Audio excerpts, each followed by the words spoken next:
सलामकुम। मेरा नाम अली खिजर है।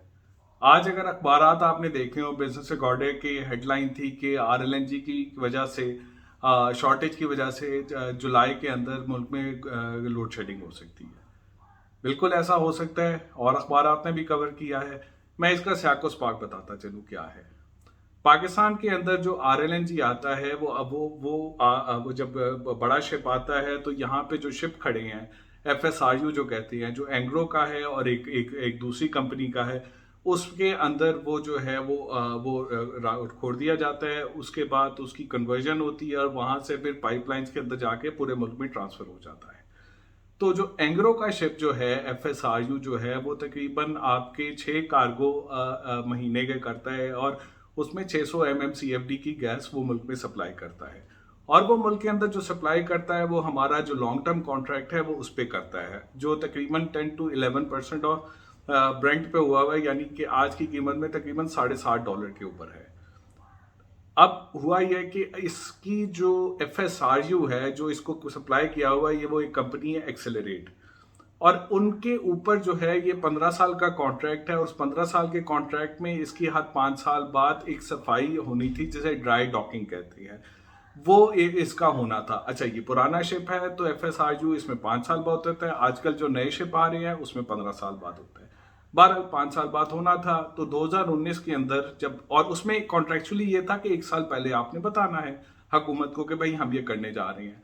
अच्छा, 2019 के अंदर उन्होंने तकरीबन सितंबर अक्टूबर में हुकूमत को बताया कि भाई अगले साल मई के अंदर हम ये करने जा रहे हैं और हमारा शिप इस तरह ये है कि यहाँ से जाएगा, 2-2.5 महीने लगेंगे उसको, वो डॉक यार्ड पे जाएगा दुबई में या कहीं और उसके रिप्लेसमेंट में एक और शिप आएगा, वो खड़ा होगा, वो यहाँ पे सप्लाई करता रहेगा। और चूंकि एक शिप जा रहा है, दूसरा आ रहा है, नए को लगने में 2-3 दिन, टेस्टिंग में 5-7-8 दिन का आपका गैप आ सकता है। तो आपने पहले बताना होता है। हुआ ये कि फिर कोविड आ गया और कोविड में आ गया तो टेक्नीशियन नहीं आ सके। फिर डॉक यार्ड जहाँ पे जाके इसने सफाई होनी थी वहाँ पे खाली शिप खड़े हुए थे तो ये काम नहीं हो सका।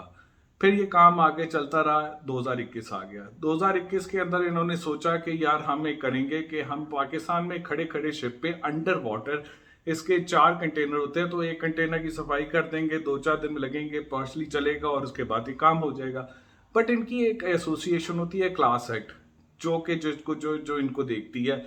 उसके जब लोगों ने यहाँ पे पाकिस्तान में विजिट किया और उन्होंने देखा तो उन्हें ये लगा कि ये भाई चारों इनके साफ होंगे वेसल्स और ये पूरी सफाई होगी, 2-2.5 महीने का प्रोसेस है, पोर्ट कासिम पे नहीं हो सकता, इसका रिस्क भी बहुत होगा, तो इसको आपको लेके जाना पड़ेगा पाकिस्तान से बाहर। तो इन्होंने आके कहा कि जी हम इसको, और दूसरों साथ उन्होंने कहा कि जी ये जून के आगे नहीं चल सकता, जो कंपनी कह रही है एंग्रो की जून के आगे नहीं चल सकता और इसको जून एंड तक लेके जाना है। अब जून एंड तक जब इसको लेके जाएंगे तो दूसरा एक शिप है स्कोआ, जो इससे बड़ा शिप है, वो लेके आएंगे, 2-3 महीने के लिए रखेंगे। जब वो ये ठीक हो जाएगा तो बड़ा वाला शिप वापस चला जाएगा।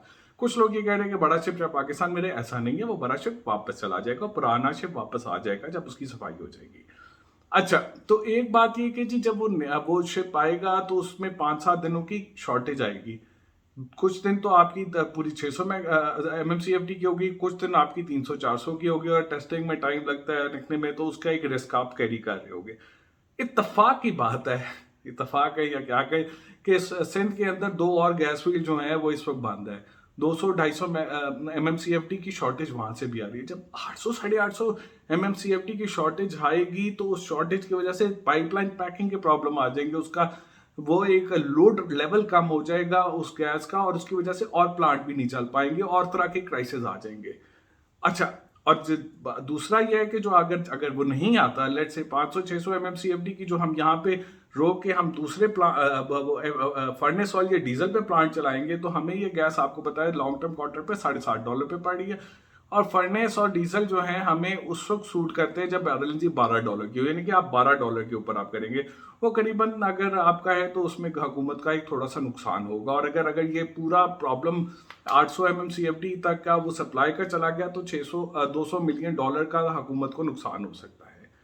तो हुकूमत इन्हें कह रही है कि भाई आप अपना टाइम आगे करें या इस पर रीनिगोशिएट करें, ये कह रहे नहीं कर सकते। इस वक्त पाकिस्तान में क्राइसिस खड़ा हो जाएगा। अगर जुलाई में हम करेंगे तो एक बहुत बड़ा प्रॉब्लम होगा। इसके लिए दोनों को एक मिडवे सोल्यूशन कोई निकाल के लाना है।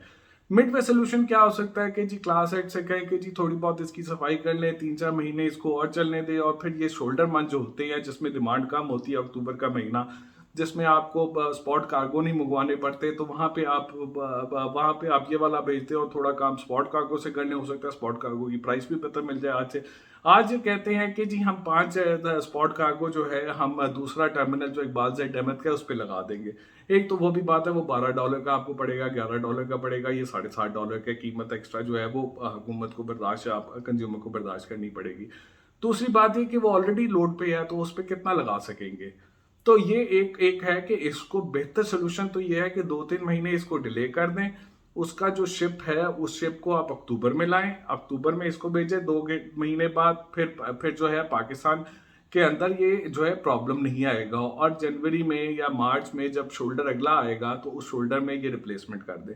उसकी अपॉर्चुनिटी कॉस्ट एक्सेलरेट को आएगी, क्योंकि एक्सेलरेट जो है उसका जो शिप जो पाकिस्तान में लाना चाह रहे हैं सर्दियों में, तो उसकी डिमांड होती है, तो उसकी उसकी कॉस्ट भी किसी को भरनी पड़ेगी, चाहे यहाँ एंग्रो भरनी पड़ेगी या हुकूमत को भरनी पड़ेगी। तो ये एक एक प्रॉब्लम है, इसका मिडवे सोल्यूशन चाहिए। और एक और बात, अगर पाकिस्तान में आज तीसरा टर्मिनल होता तो ये प्रॉब्लम ही ना होता, आप उधर चले जाते। और ये भी एंग्रो भी शायद अपनी क्लास एक्ट से ज़्यादा निगोशिएट बेहतर कर सकता। तो बुनियादी तौर पे हमारा सिस्टम रिस्क पे ऑलरेडी था, हमारे पास 2 टर्मिनल है, हमारा तीसरा टर्मिनल जितनी जल्दी आए उतनी जल्दी अच्छा है।